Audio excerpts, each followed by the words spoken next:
In this hub notes, while I'm having a bit of a break, I just thought I'd quickly talk about subscribing and channel members and premium and all this sort of thing all into one video. Try and bust some jargon. Firstly, let's start with subscribing. Every channel asks you to subscribe. I try not to do it too often, but inevitably it happens. It's almost a catchphrase. Please make sure you subscribe, tick the bell to get notifications, all that sort of stuff. What do I get from you subscribing? And the answer is not very much. I think the algorithm will probably be more likely to push a video that is from a channel with more subscribers. So that's ultimately why we're trying to get the subscriber count up. That and a bit of boasting value as well, because once you get to 100,000 you get your plaque. I've got my first play button. Ben Tasty Classics has now got his. Matt Furious Driving has got one, but we don't get another one until 1 million. I can't see that happening anytime soon.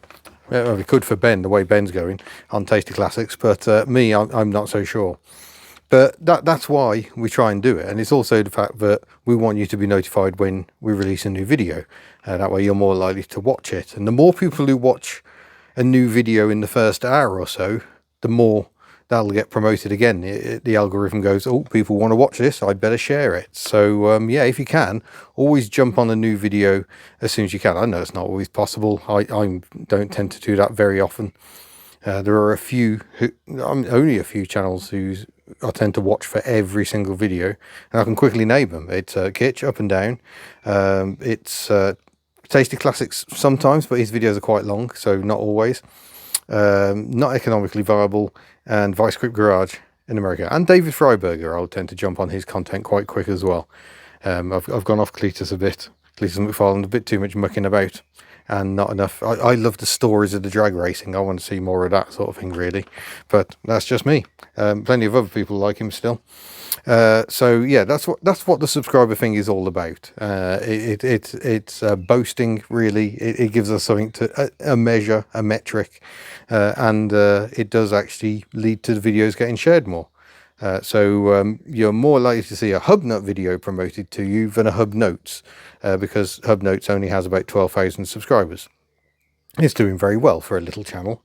It's quite pleasing. So that's subscribing.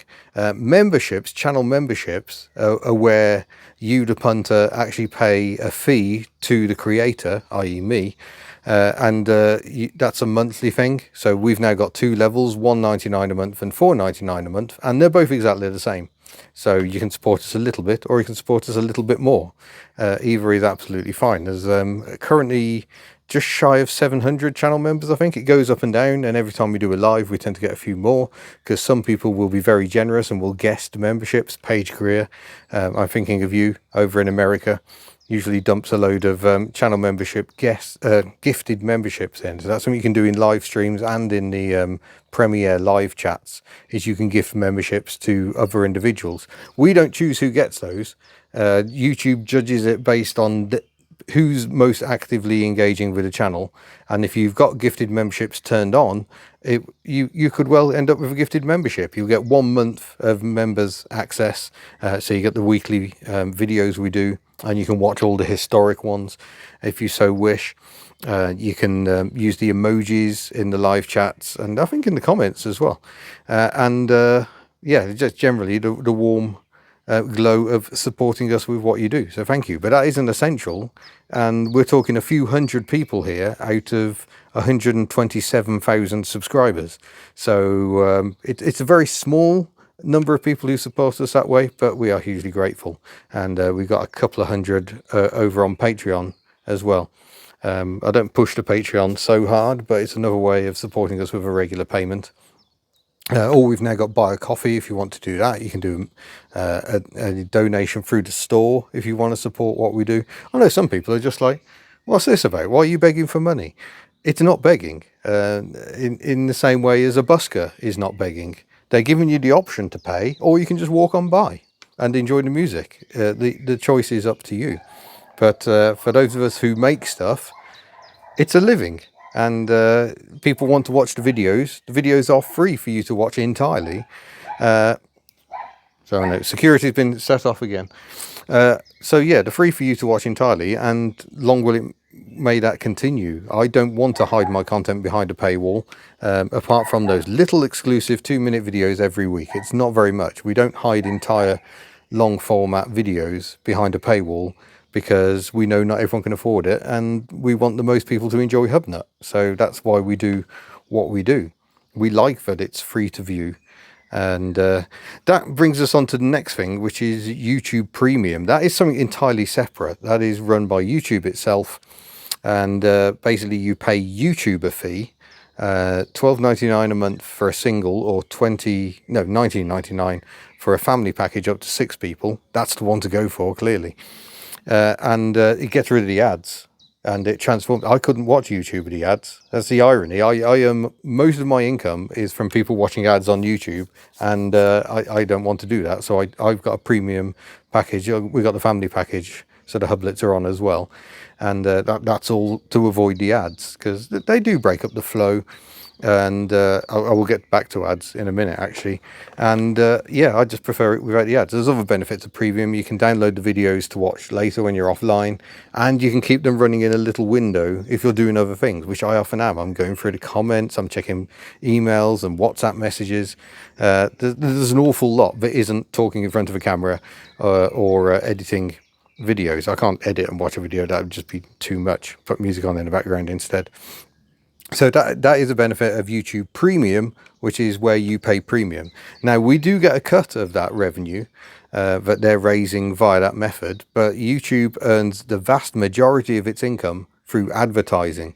So I suspect it's better for us if people watch the ads instead of having premium. But I mention it to you because I think it's of great benefit, and I think it is worth it. If you watch a lot of YouTube like we do as a family, we are always on there. It's much better. So that's why I'm promoting that. Someone was accusing me of begging for money with that post, and I was just like, well, I don't get anything for people taking out premium. It's just we get a tiny percentage of their premium income, but that's across all videos. So at the moment, I mean, that does bring in a few £100 a month, but the vast majority of our income is advertising income. But yeah, I just wanted to talk about ads, because some people grumble when there are too many mid-roll ads. I can't control that. If I've created a video on my phone, edited a video on my phone, uploaded it on my phone, and don't have access to my laptop. So if I'm away from home for any reason, I can't control the number of mid-roll ads. YouTube does that itself, and frankly, it's rubbish at it. So when I can, I will go in and reduce the number of mid-roll ads, but I can't always get that done before the video goes live. It's kind of the lesser of two evils. I don't want to keep you hanging on for content. So if the content's there ready to go, I will make the video go live, even if I haven't had a chance to reduce the mid-rolls. So that's not on us. YouTube chooses where the mid-rolls go, and it always puts too many in. Sometimes it'll put 2 ad breaks within the space of a minute. Now, YouTube tells us that not every viewer will see every ad, but by some of the comments, I think you do. And I don't think that's on. It doesn't work very well. I would love to just turn the mid-rolls off. But if you think about how many mid-rolls there are, especially when we're doing longer format videos, how many mid-roll breaks there are, even when I've taken out the unnecessarily large amount, that's still a good chunk of income. So it would be shooting myself in the foot to turn mid-rolls off completely. And that's why, frankly, very few, if any, creators do that. Especially since YouTube told us that it's more likely to promote a video if it's got mid-rolls turned on. Because of course it is. It's more income for them. So it's the joy of big company life. But hopefully this is not confusing you and is actually helping you understand the various things. Why we ask for subscribing. Subscribing is free. Subscribing to a channel costs you nothing. As long as you've got your YouTube account, you can just hit that subscribe button. Costs not a penny, but it does make it more likely that you'll see more of those videos for the channel you've subscribed to. Not always. I've subscribed to Mighty Car Mods for years and years, and it never comes up in my recommended viewing. I haven't ticked the bell, maybe that's on me, but even though I've unsubscribed and then resubscribed, I never, it comes up, because, you know, it'll recommend, like, oh, Tasty Classics, Furious Driving, whatever. It'll ping it up as one to watch. It never does that with Mighty Car Mods. I always have to go into my subscriber list and find Mighty Car Mods and or go directly to their channel and find out what the latest video is. That is quite annoying. I've watched a lot of Mighty Car Mods content. Why does that happen? I don't know. A lot of people have been saying similar about Nino for not economically viable, but they've subscribed to him and don't get notifications. So sometimes problems do occur.